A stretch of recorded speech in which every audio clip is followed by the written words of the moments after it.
নমস্কার বন্ধুরা, রূপালী মিনি ব্লগে আপনাদের সবাইকে স্বাগত জানাই।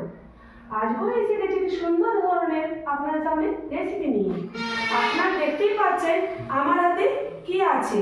এই যে ভেরেন্ডা ফল, এই যে আমার হাতে দেখুন, এটা কেউ গাভ্ভর নামও চেনেন। এর পাতাটা খুব বড় বড় সাইজের হয়, আর এখানে সেখানে এটা হয়। আপনারা দেখবেন অলি গলি যেখানে সেখানে এই গাছ জন্মায়। এর যে ফলের উপকার খুব, কিন্তু এর বীজ থেকে তেল হয়, আর এই কচি অবস্থায় এটা রান্না করে খাওয়া হয়।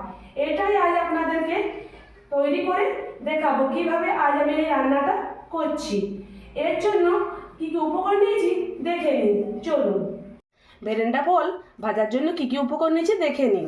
এই যে ভেরেন্ডা, আলু কুচনো, লঙ্কা কুচি, রসুন কুচনো, জিরে গুঁড়ো, হলুদ গুঁড়ো, পেঁয়াজ কুচনো, সর্ষের তেল, নুন আর জল।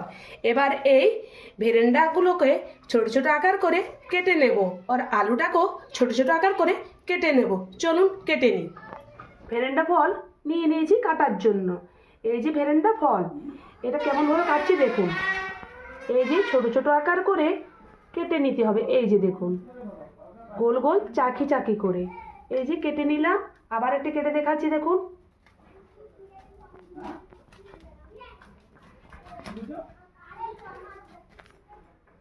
এই যে দেখুন, এইভাবেই বাকি ভেরেন্ডাগুলোও কেটে নেব, আর আলুটাকেও ছোট ছোট আকার করে কেটে নেব। চলুন। সব ভেরেন্ডাগুলো কেটে নিয়েছি ছোট ছোট আকার করে, এই যে গোল গোল চাকি চাকি করে। আপনাদেরকে তো কাটাটা দেখালাম কিভাবে কাটলাম। আর আলুটাকেও ছোট ছোট আকার করে কেটে নিয়েছি সরু সরু করে, আলু ভাজার মতন। আর এবারে এই ভেরেন্ডাগুলোকে ভালোভাবে জল দিয়ে ধুয়ে নিতে হবে। এর মধ্যে একটা কষানো ভাব বার হবে জল, এটা কালো কালো রঙের হয়, আর এটা অনেকবার ধরে ধুতে হবে। আর আলুটাকেও জল দিয়ে চলুন ধুয়ে নিই। এটার মধ্যে যে কাটা কাটা ভাব আছে না, এটা অনেক নরম হয়ে যাবে। চলুন ধুয়ে নিই এবারে। সব ভেরেন্ডা আর আলুটাকে ভালোভাবে জল দিয়ে ধুয়ে নিয়েছি। মোটামুটি 4 বার এই ভেরেন্ডাগুলোকে ধুয়েছি, আর কাটাগুলো অনেক নরম হয়ে গেছে। এবারে চলুন গ্যাসটা অন করে কড়াইটা বসিয়ে নিই। গ্যাস অন করে নিয়েছি, কড়াই বসিয়ে দিয়েছি। কড়াইয়ের মধ্যে এবারে দেব জল পরিমাণ মতো। এবারে দেব সামান্য পরিমাণে নুন।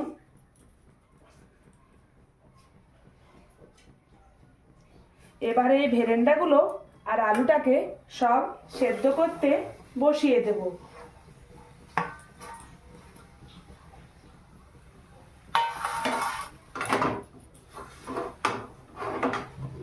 একটু নেড়ে চেড়ে নিলাম। এবারে মোটামুটি 10 মিনিট ধরে একে সেদ্ধ করে নিতে হবে।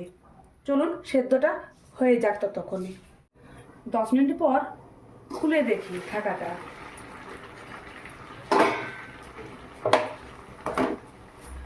এই যে দেখুন, পুরোপুরিভাবে সেদ্ধ হয়ে গেছে। এবারে এখান থেকে গ্যাসটা বন্ধ করে একটা ঝাঁঝরার সাহায্যে ছেঁকে নেব, যাতে জল না থাকে। এইভাবে ছেঁকে নেব। এর মধ্যে একটা কষাতে যে জল ছিল সেটা সব বার হয়ে গেল।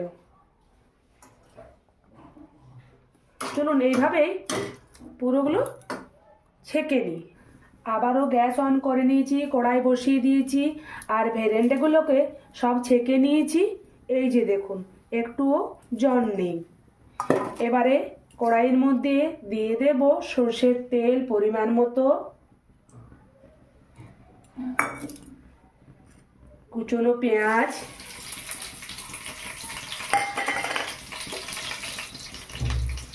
রসুন থেতো করে রাখা, আর কাঁচা লঙ্কা চিড়ে রাখা।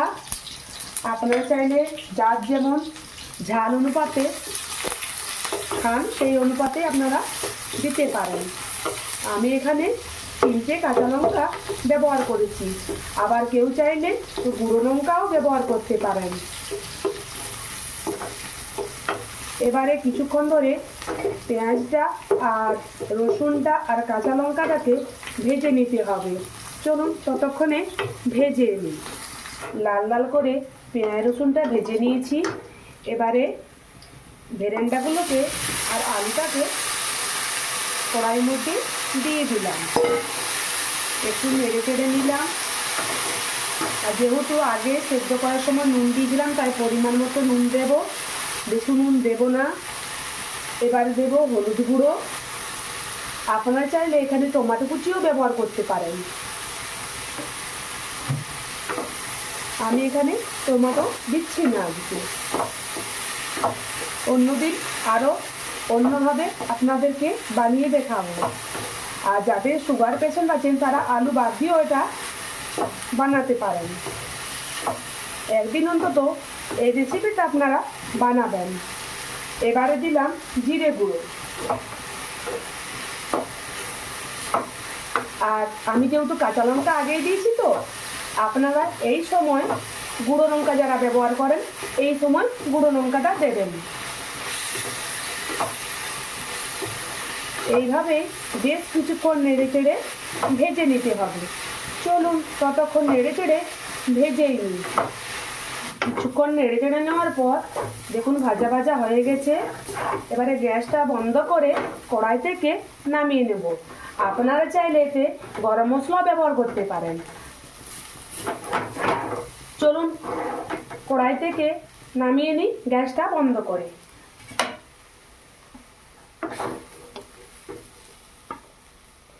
এইভাবেই বাকিটা উঠিয়ে নেব কড়াই থেকে। ভেরেন্ডা আলু ভাজা আমি তো তৈরি করে নিয়েছি। এই যে দেখুন, জনটা আপনারা বললেন গদা বাংলায় গাব ফল। এই যে রান্নাটা দেখুন কি সুন্দর হয়েছে, এবং কোনো কাটা কাটা ভাব কিছুই নেই। খেতেও খুব সুন্দর হয়েছে। আপনারা একদিন বাড়িতে বানাবেন এই রেসিপিটা, খেতে খুব ভালো লাগবে।